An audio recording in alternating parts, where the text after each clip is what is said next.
You're listening to the Cyberwire Network, powered by N2K.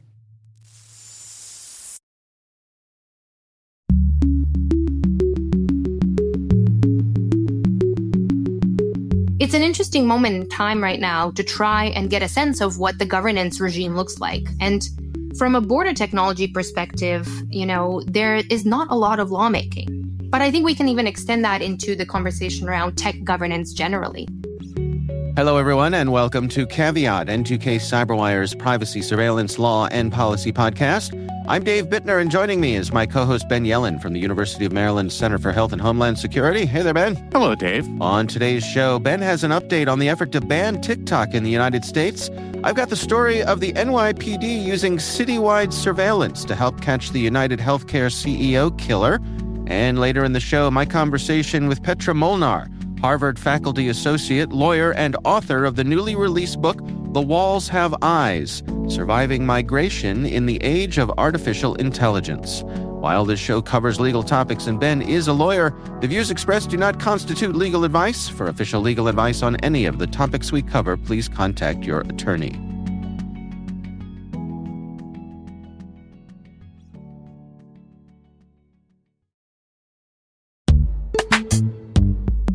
Identity architects and engineers, modernize your identity systems with Strata.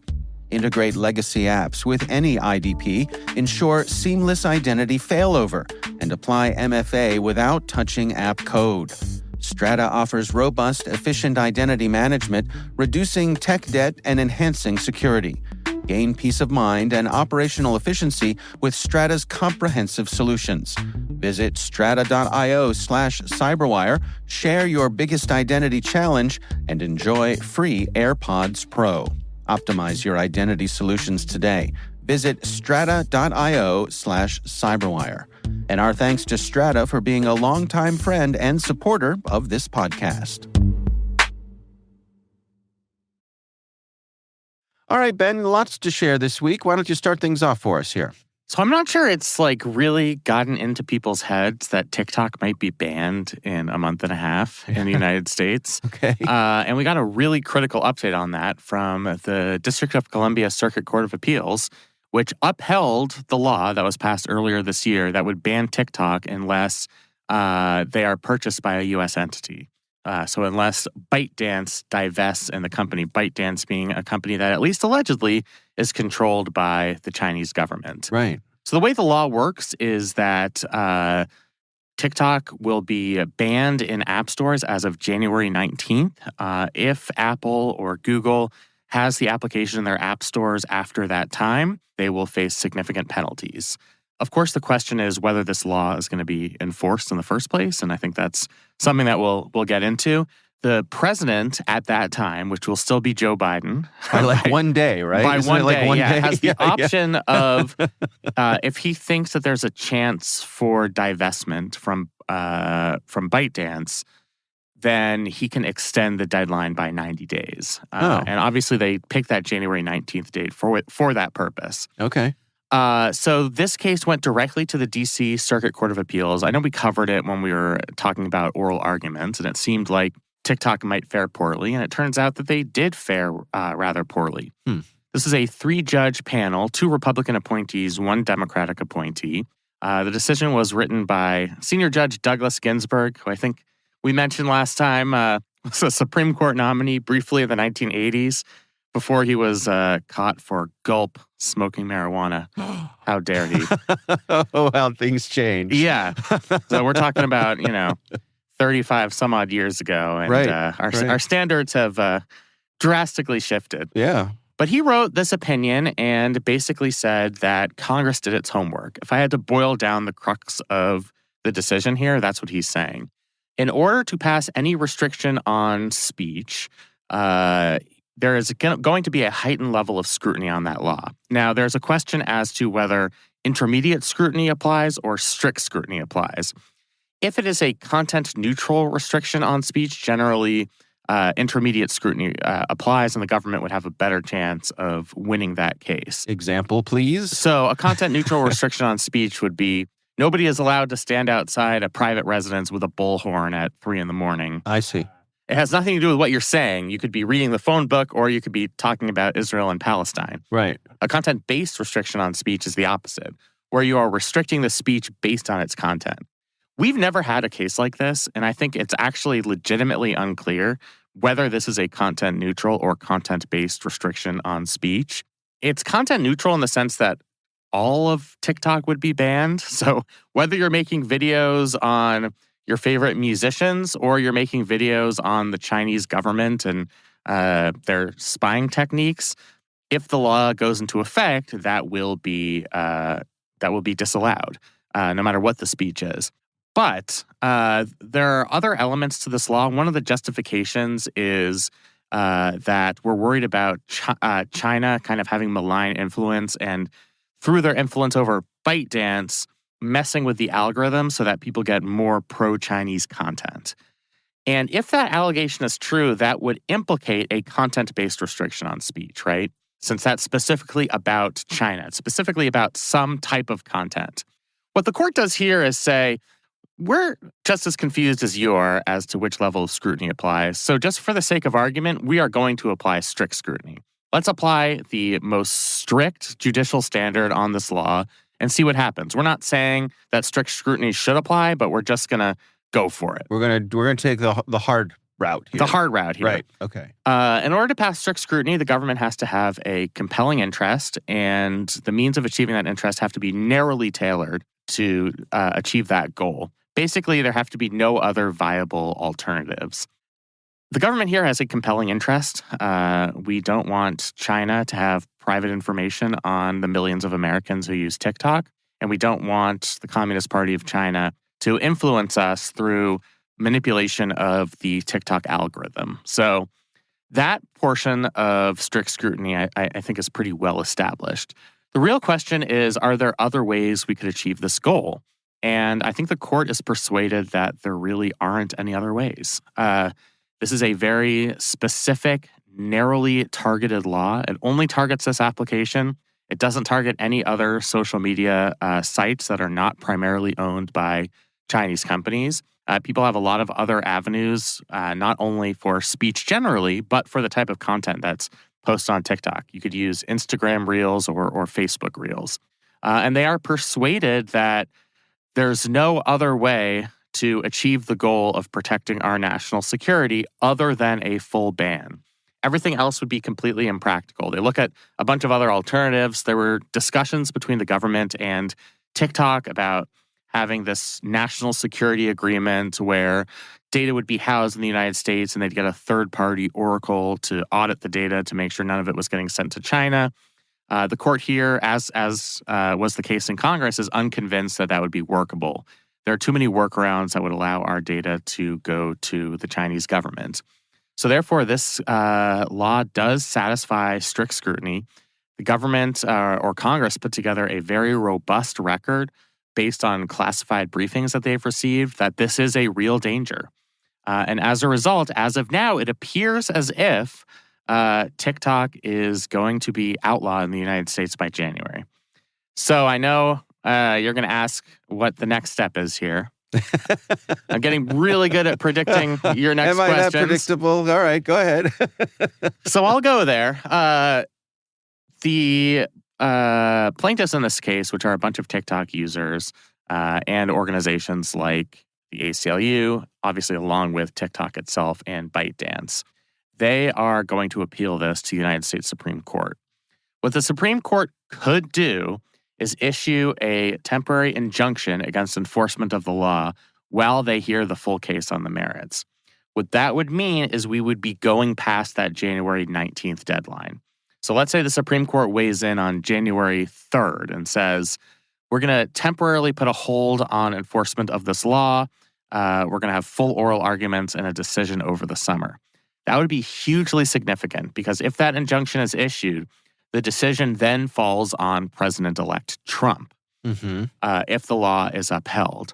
And Trump, despite trying to ban TikTok when he was last president in 2020, seems to be against it now. It's always hard to know what his view is on a particular subject. He has kind of gone back and forth on this. He is a self-described China hawk, but also he made promises to a lot of his constituents that he was not going to allow TikTok to be banned, including some major investors into his campaign. So my guess is if there is that injunction and if the case is upheld or the law is upheld, Trump might choose to simply not enforce it, meaning his Department of Justice would not pursue civil or criminal penalties against the app stores for including TikTok in their app stores.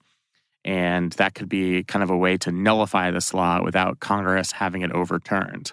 That itself would create a lot of practical difficulties. It's also possible Trump could try and convince Congress to reverse itself, which seems unlikely since, yes, we're going to have a new Congress, but they're not that different than the previous Congress. And they have this whole record of why TikTok is a significant danger. So we don't know exactly what's going to happen here. I'm surprised that there isn't more of a panic among our Gen Z and Gen Alpha followers that their beloved application might actually be banned.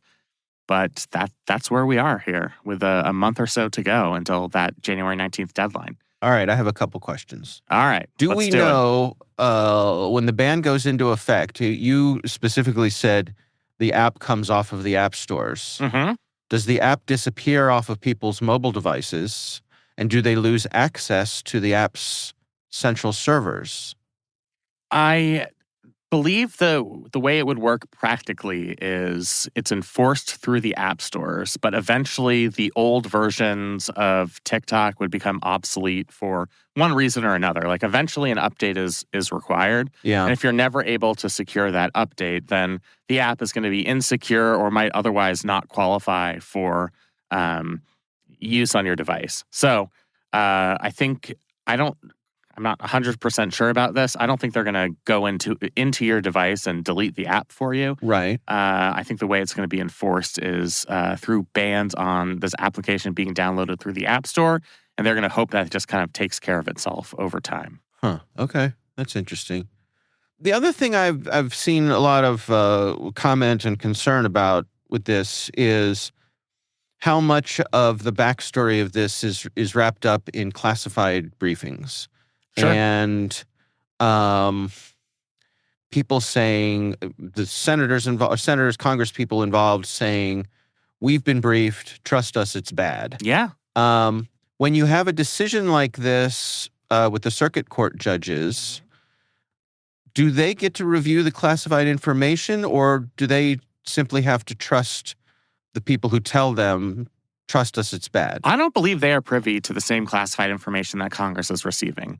And I don't think they need to be privy to it to adjudicate this case. They, through judicial precedent, are supposed to give deference to findings on national security by both the executive branch and Congress.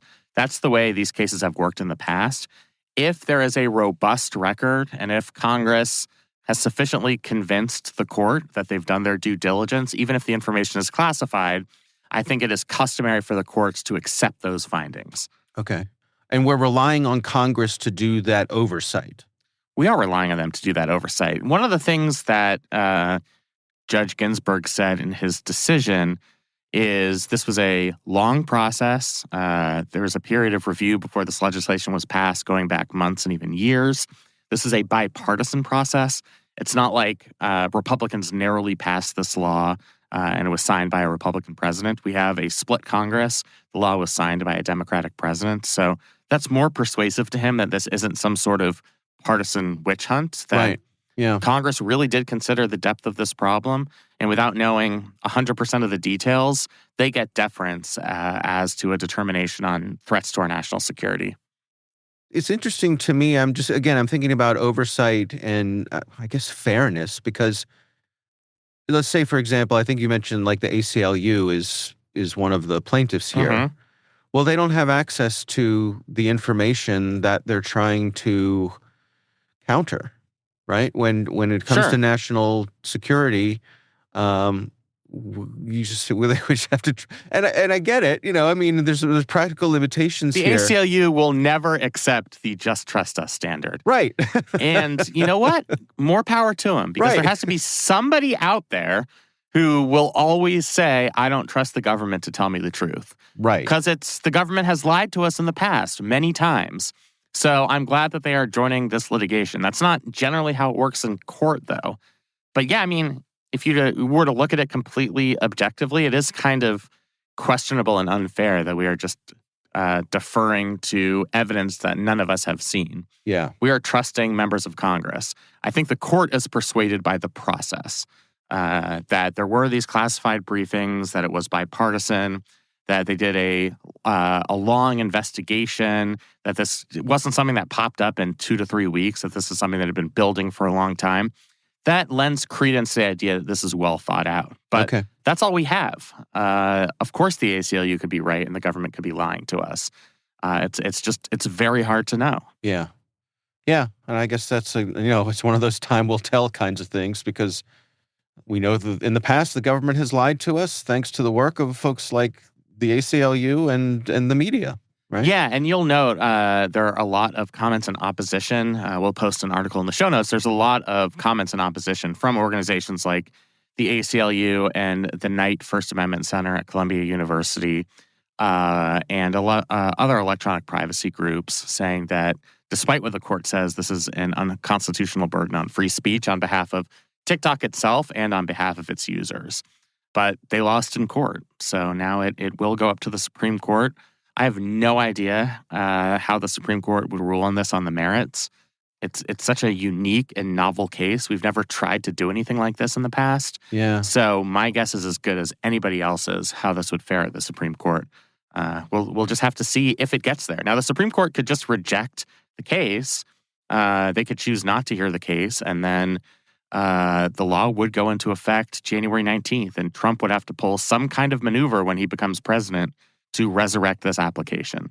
It's possible he figures something out, but if he even wants to, right? He wants to. Yeah, he might not want to touch it. That again is very unclear. And one of the funny things in this article is like all of these academics and experts on both the law and the kind of social dynamics of TikTok are like, well, we don't really know what's going to happen because we don't know which Trump we're going to get. Right. Are we going to get the China hawk, or are we going to get the guy who promised to his younger fan base during this election season that he wouldn't allow this popular application to be banned? Right. And he switched his opinions on things in the past. Yeah. In some ways, I think that's been good for him politically. Just kind of forget that you are reversing yourself and do the thing that's more popular in this moment. I think that's actually a pretty good political instinct, but it does mean that it's hard to figure out ahead of time exactly what he's planning on doing. Right. Yeah. He's definitely. Is it fair to say that over the years and during his past administration, he has successfully weaponized his unpredictability? Totally. Yeah. And it's actually worked well for him. Right. In a bunch of different circumstances, including, and I might get pushback from our Democratic listeners here, in foreign policy. I actually think his unpredictability has ended up working to our geopolitical advantage. If you look at something like North Korea, like we did almost sort of normalize relations with them because Trump is such a loose cannon. He went off joking about Kim Jong-un's falling in love. What was he saying about him? Yeah, Little Rocket Man. Right. And I think all of these potential foes of the United States are like, we don't know if this guy's serious. He seems like the type of dude that might set off nuclear weapons. Maybe we have to sit down and take him seriously. So I think that type of loose cannon behavior has actually worked to the country's advantage in a limited number of circumstances. Interesting. Yeah. All right. Well, the clock is ticking. It's tick-tocking. It's tick-tocking. That was right there for the taking, Dave. Oh, so obvious, obvious, and yet so good. All right. We'll have a link to the story in the New York Times. My story is also from the New York Times this week, and actually this comes by way of your professorial man crush. Yep. Oren Kerr. Professor Oren Kerr. Sort of friend of the pod. Sort of friend, yeah. He one time said that he listened to our segment and enjoyed it. Of course, that was when we were talking about his book, but okay. I'll take it. Yeah, well, Oren, if you're listening, we would love to have you as a guest. The door is always open. We will drop everything, I promise. If you want to see Ben squee in joy, come please, as a gift. Come allowed Ben to speak with you. That'd be wonderful. So actually, I saw this on social media. Oren was talking about this article. This is an article from the New York Times, and they're talking about the attempts by NYPD to track down the United Healthcare CEO shooter, and the degree to which the NYPD is using this huge video surveillance network that just blankets New York City and that they have access to. Can I just briefly, before we get into the serious details of this, go through two kind of humorous elements of it? The first is that the person who's been wearing a mask throughout the entire time that he's been on the run from police apparently lowered his mask at a youth hostel because the clerk at the hostel was flirting with him. And that's the only reason why we have an image of his face. Uh-huh. And then the second thing that just really got me was they have video of him going into Port Authority in New York City. And the quote from law enforcement was like, well, we have video of him going in, but not of him going out. So we are assuming at this point that he got on a bus. And I was like, wow, guys, that is some good detective work. You are making the big bucks. Right. Well, over on the old site that we do not name. Site that shall remain nameless. That's right. Oren Kerr says, and I'll quote him here, he says, I take the view of some Fourth Amendment scholars to be that this camera system should be considered illegal, although I'm curious if those who think that believe its use should be allowed with a warrant, and if so, what a particular warrant for this would look like.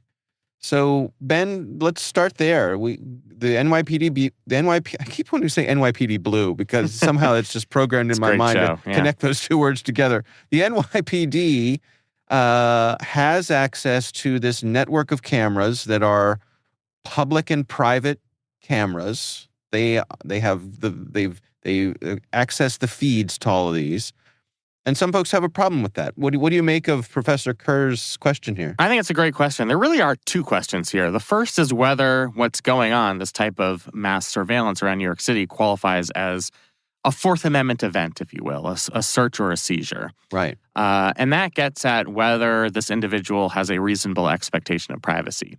Generally, when you are in public view, you do not have a reasonable expectation of privacy. And I think that's kind of the letter of the law at this point. If you are peering into people's homes or if you are listening in on people's private spaces, that triggers Fourth Amendment protection. But if you are out in public where you can be seen by law enforcement officials as well as by surveillance cameras, you have forfeited that expectation of privacy. Where it gets a little tricky is when we have this type of mass surveillance where it's not just one or two cameras, it's a network of cameras. It's a network of cameras that's running 24/7, that's following the whole of a person's movement. Right. There are questions as to whether the fact that this is all-encompassing makes this a search for Fourth Amendment purposes. And I think there are unsettled views on this. The Fourth Circuit, in a case dealing with our home state and my former home city of Baltimore City, evaluated a program where there was a low-flying plane that circled the city and took real-time photos during daylight hours. The case was called Leaders of a Beautiful Struggle versus Baltimore City. And in that case, the Fourth Circuit held that this was an unconstitutional search and seizure because this was similar enough to Carpenter versus United States, where we were unconstitutionally following the whole of a person's movement. Which is impermissible without a warrant. Now, that's the second question. Let's say this is a search and a warrant is required. What in the world would that warrant look like? That's the best question Kerr asks here. Typically, with a warrant, you need some level of particularity. So you have to describe the place to be searched, the things to be seized, etc. Right. It's hard to have that level of particularity. The only level of particularity we have is that we want video evidence on this person, but we don't know where he's been, where he's going, how many cameras have been triggered. It gets to the point where it starts to feel like a general warrant that is not limited by particularity, which is required in Fourth Amendment jurisprudence. So I have to say, I don't know how you would draft an applicable warrant here.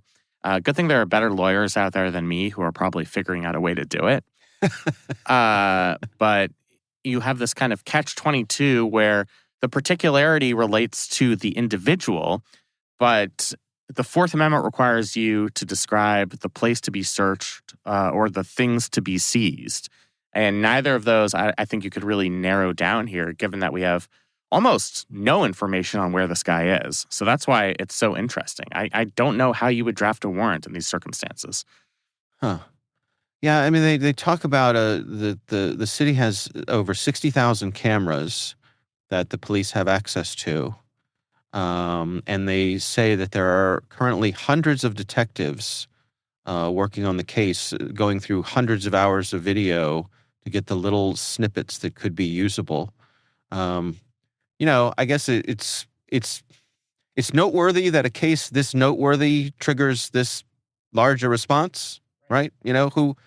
There are sadly probably people who get killed every week in New York City, and it doesn't trigger this kind of response. Yeah, this was a high-profile killing, and it happened in broad daylight, and it was done in cold blood. I mean, it was just shooting an executive as he exited a hotel.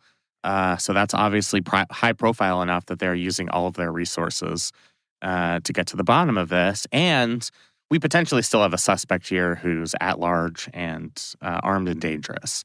So there is that element of it, which is not always true when we're talking about homicides. If it's something that's limited to a particular area or a person doesn't have the means to escape, then it can be easier. But when we're talking about this guy has been seen all over the city and now potentially has been seen, if the NYPD sleuths are correct, getting on a bus, leaving Port Authority.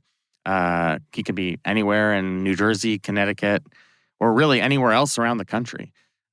So we have to use all of the law enforcement tools at our disposal to conduct this really mass search. It's unclear in Fourth Amendment jurisprudence where the line is between, well, he's out in public, so he doesn't have a reasonable expectation of privacy, versus there are, how many cameras did you say in New York City? 60,000. 60,000. So it's just impossible to have any sort of privacy when you're out and about, and that's something that could not have been contemplated by our founding fathers when they drafted the Fourth Amendment. Right. It's hard to know where you draw the line there.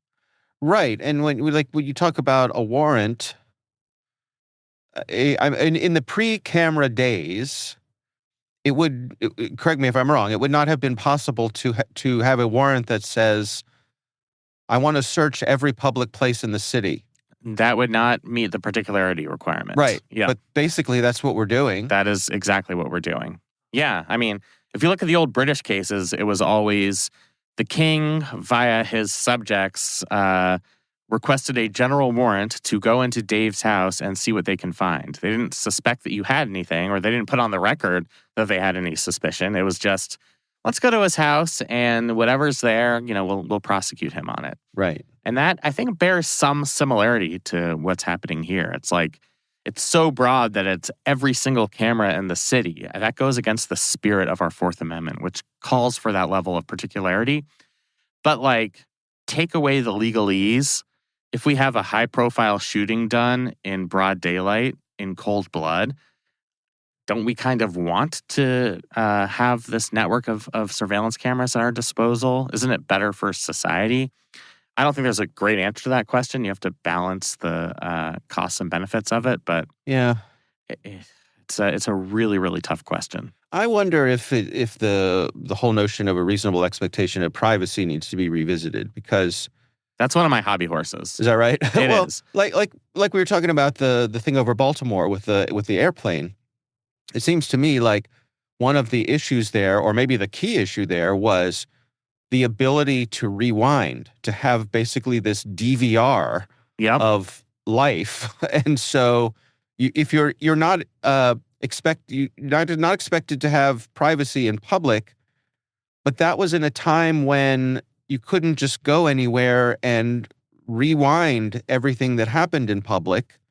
Like we've talked about before, there'd have to be some sort of effort. You'd have to have somebody you have to put a tailing law somebody. enforcement officer on every city block. Right. And outside every building. Right. You can't conjure up 60,000 law enforcement officials to stand at street corners and still have a functioning New York City Police Department. So it would be impractical. I hope the Supreme Court, which hasn't taken any Fourth Amendment cases, gives us some clarity on this, because right now it's really unclear. The only clue we have is from Carpenter, where they said, well, a collection of historical cell site location information going back as much as 7 days, that does trigger Fourth Amendment protection. But there's no clarity on how that would apply in a bunch of different circumstances.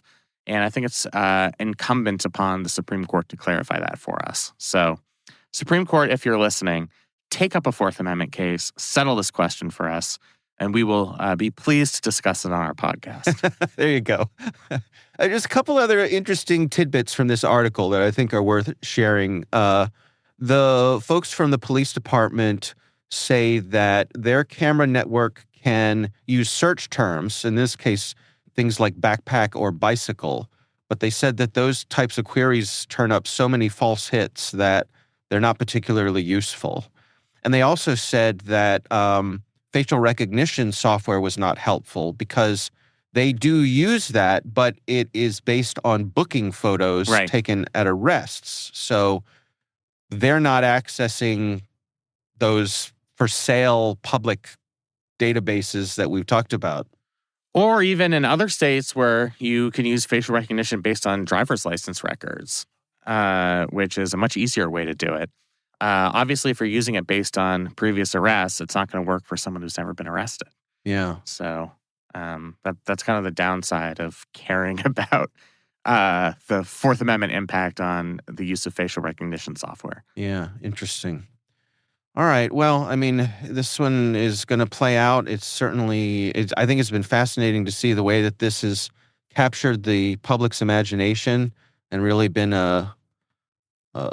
sparking a lot of discussion about related things, right? Exactly. The state of healthcare in the United States. And right. I mean, ultimately, we do have a very terrible tragedy here in that somebody lost his life. And I think perhaps our tone should first and foremost reflect that this is a tragedy. Yeah. And I can understand for everybody involved why they'd want to use every tool at their disposal to solve this heinous crime. Yeah, absolutely. All right. Well, again, we'll have a link to that story in the show notes, and we would love to hear from you. If there's something you'd like us to consider for the show, you can email us. It's caveat@n2k.com. And if you happen to be Professor Oren Kerr, you will go straight to the front of the line.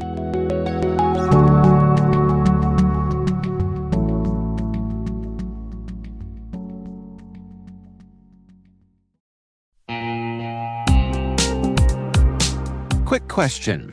Do your end users always, and I mean always without exception, work on company-owned devices and IT-approved apps? I didn't think so. So my next question is, how do you keep your company's data safe when it's sitting on all those unmanaged apps and devices? 1Password has an answer to this question: Extended Access Management. 1Password Extended Access Management helps you secure every sign-in for every app on every device because it solves the problems traditional IAM and MDM can't touch. And it's now available to companies with Okta and Microsoft Entra, and in beta for Google Workspace customers. Check it out at 1password.com/cyberwire. That's 1password.com/cyberwire.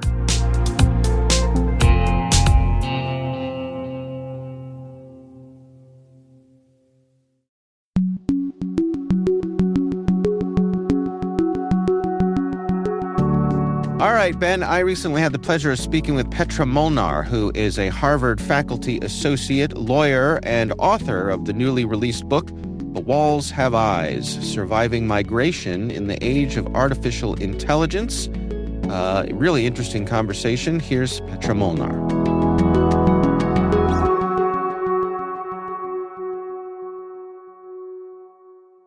I always like to start off by saying that, I'm not a technologist. I am trained as a refugee lawyer and an anthropologist, but 7 years ago, I barely knew what an algorithm was.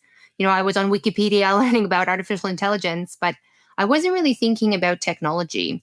And back in 2018, a colleague of mine and I came across the fact that the Canadian government was using algorithmic decision making in our immigration system without any conversation publicly. And we wrote a report about this, and it kind of opened my mind up to this whole other area of how technology is changing the way that people on the move are experiencing migration. And then I started working on this, and it slowly grew into a global project. And 6 years later, the book was born. Well, let's dig into some of the details here. I suppose before we get to the artificial intelligence elements of this, can you kind of level set for us? I mean, when we're talking about the U.S.-Mexico border and the folks who are migrating through that border, what do you think our listeners need to know about the reality of that situation?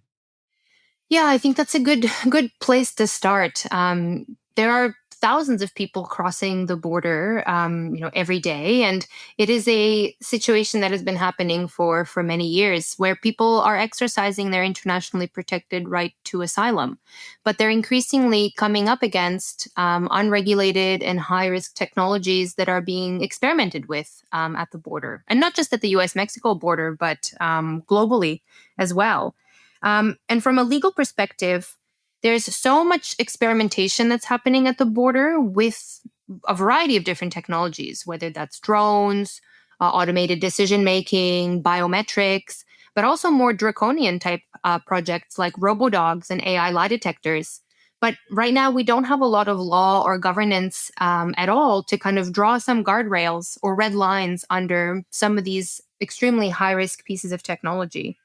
Well, when you call something high risk, what is it about that puts it in that category for you? So if we look at the kind of impacts of this technology, I think that's where we need to start. What is this really doing to people and their legal cases? We know that technology is a lens through which to understand how power operates in society, right? And we know that immigration systems are very opaque, very discretionary, and there's a vast power differential between people on the move and the decision makers. And if we're importing technology into the mix, again, whether it's algorithms or surveillance, without having much governance and law to, again, regulate a lot of this, the concerns are that it's going to exacerbate a lot of the discrimination that's already a daily reality for people who are part of this system. Not to mention that the kind of growing surveillance dragnet that we've been seeing at the US-Mexico border, but also other places too that I cover in the book. Oftentimes, this surveillance technology is introduced as a deterrence mechanism. So states will say, let's bring in more technology to prevent people from coming. But that actually doesn't work in reality, right? Researchers have shown that deterrence doesn't work because people who are desperate will continue to come. What's going to happen is they're going to take increasingly more risky routes to try and get to safety. And there has been a nearly tripling of deaths at the US-Mexico border since the introduction of smart border technologies. While writing this book, I went to some of the memorial sites of people who died in the Sonora Desert, trying to reach safety. And it's really disturbing to think that there's so much technology that's being invested in, rather than perhaps even using some of this investment for other things, whether that's supporting lawyers, supporting communities, or even trying to make the system more fair and transparent. Well, help me understand, and please forgive my ignorance here. When someone is crossing the border, and let's use the U.S.-Mexico border as an example, someone coming in from Mexico to the United States, what rights do they have in terms of what umbrella are they under in terms of their rights when it comes to this sort of surveillance? So we can start off with the rights that are available to you and I and everyone on this planet. There's a system of rights in place that's governed by international law and also domestic law that allows every person that's at risk of persecution to come to a country and claim asylum or ask for refugee status. And that is what a lot of people do at the US-Mexico border. And again, they're exercising their internationally protected right to do so, and also to try and avail themselves of a system of adjudication that exists in the United States. But with surveillance technology and all sorts of technology that's now at the border, this is where there is a bit of a tension here, because so much of this technology is unregulated. It's introduced without a lot of public scrutiny or accountability.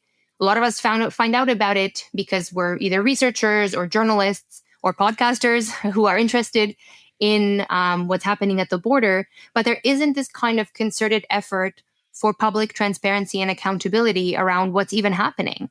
And there's not a lot of law to regulate technology, especially in places like the border, and also examples around, for example, technology that's used in refugee camps and other spaces of humanitarian emergency. And so when we look at it from a legal perspective, it's really scary to see that there is just not a lot of guardrails put in place to prevent this kind of unbridled, what some people call techno-solutionism, that we are seeing across the world borders, not just at the US-Mexico frontier. How much of this technology is being used for reliably identifying people? And your repeat offenders, if you will. People who've been tried to come across the border, been caught, sent back, come back. Is this a way to know who's coming across, and how reliable is the technology at doing so? That's actually a really good question, because that's often how this technology is presented, that we need more surveillance, more tools to tell us who is coming. But the thing is, a lot of this technology doesn't even work the way that it's intended.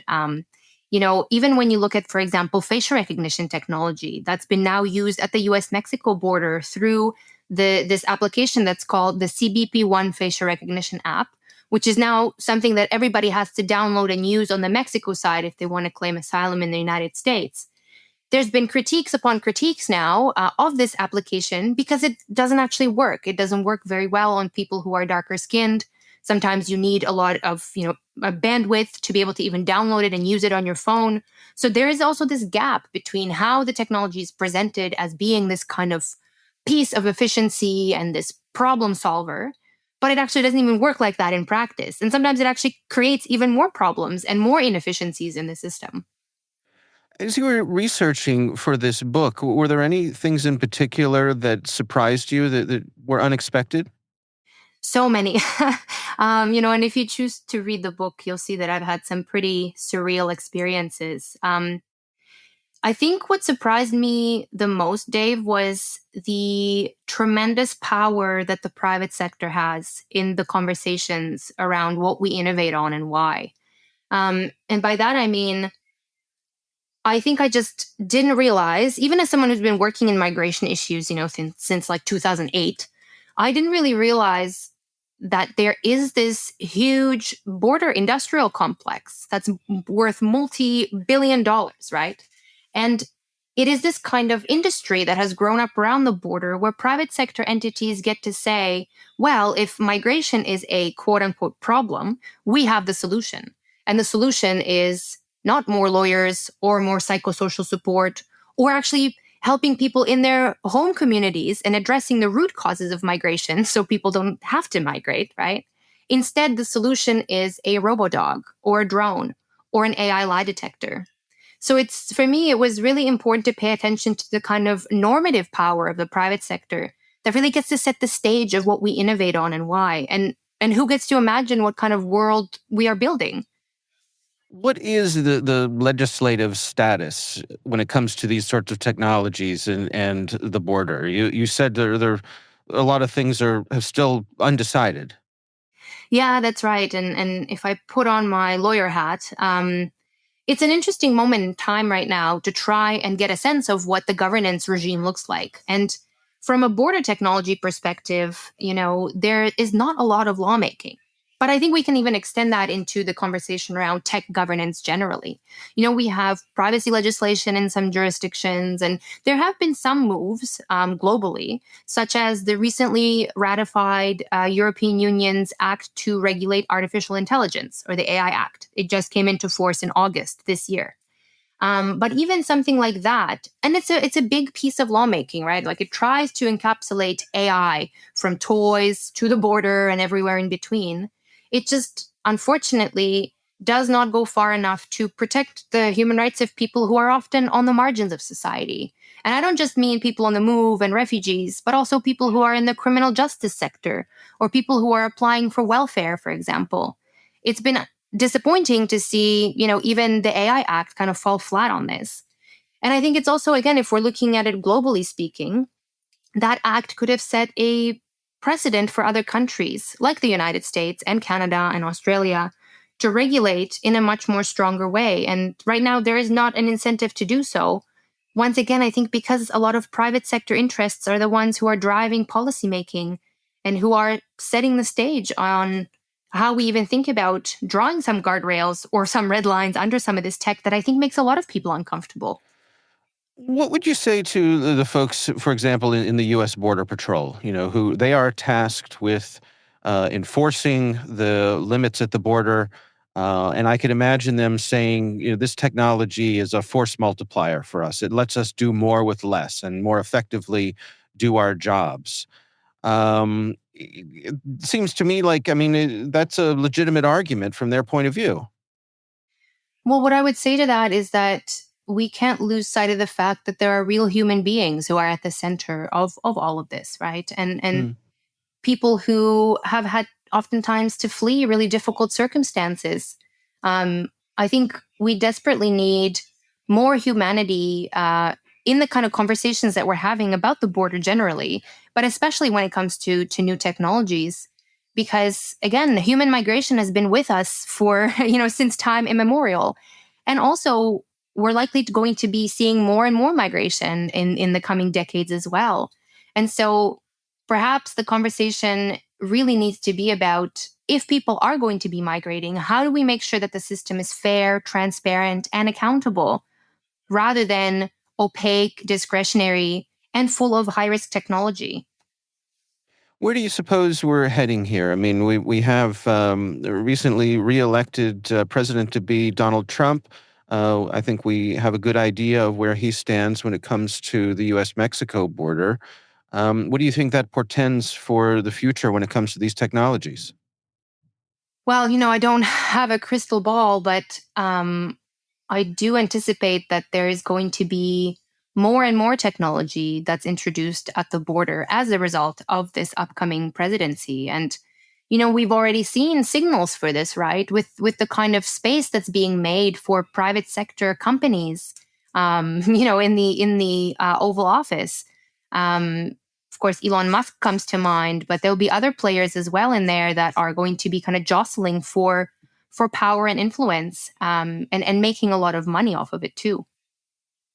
If we look at the global situation here, beyond the U.S.-Mexico border, is this technology being applied throughout the world?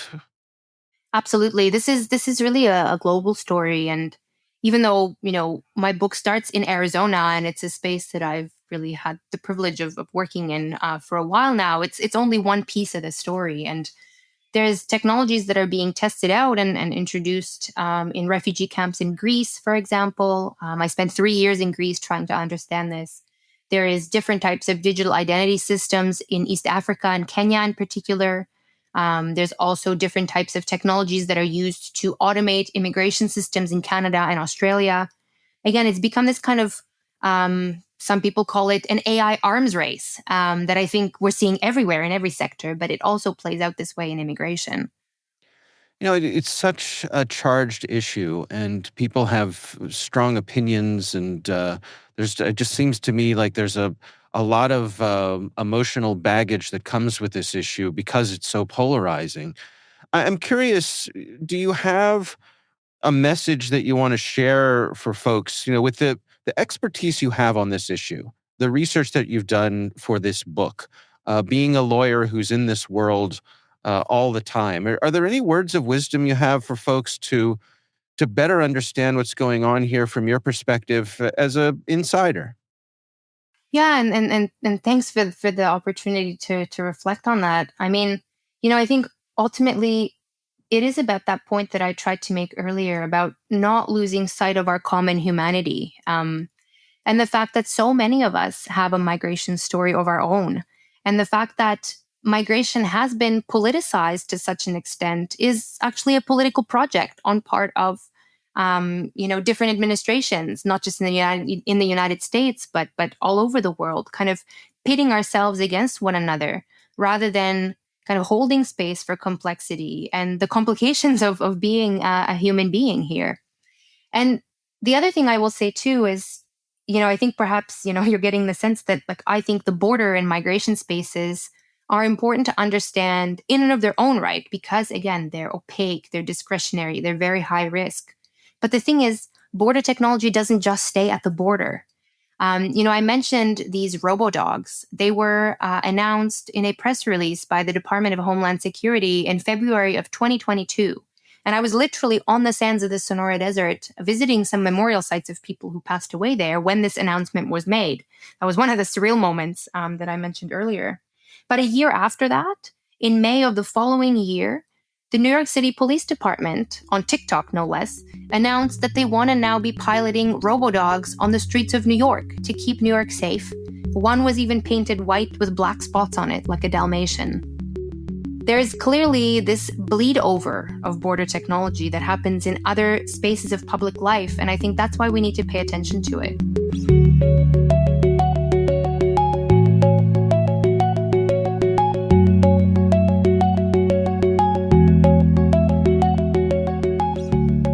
Ben, what do you think? I think this goes well with the first couple of episodes we did after the election, where we're looking at the practical impact on the topics that we cover of a second Trump administration. Right. He has promised mass deportations, and there are technological tools that did not exist during his first term, which only ended 4 years ago. We didn't have the type of LLM models that we have now through artificial intelligence. Right. And just computing always improves over time. So he will have tools at his disposal that will aid in the effort to deport people, undocumented people in the United States. And I think it's really important to study the implications of all that. Yeah.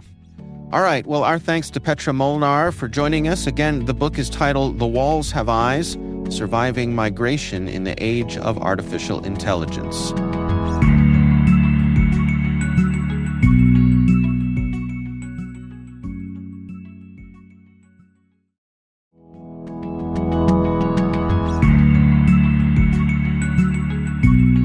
And that is Caveat, brought to you by N2K Cyberwire. We'd love to know what you think of this podcast. Your feedback ensures we deliver the insights that keep you a step ahead in the rapidly changing world of cybersecurity. If you like our show, please share a rating and review in your favorite podcast app. Please also fill out the survey in the show notes or send an email to caveat@n2k.com. We're privileged that N2K Cyberwire is part of the daily routine of the most influential leaders and operators in the public and private sector, from the Fortune 500 to many of the world's preeminent intelligence and law enforcement agencies. N2K makes it easy for companies to optimize your biggest investment, your people. We make you smarter about your teams while making your teams smarter. Learn how at n2k.com. This episode is produced by Liz Stokes. Our executive producer is Jennifer Iben. The show is mixed by Trey Hester. Our executive editor is Brandon Karp. Peter Kilpie is our publisher. I'm Dave Bittner. And I'm Ben Yellen. Thanks for listening.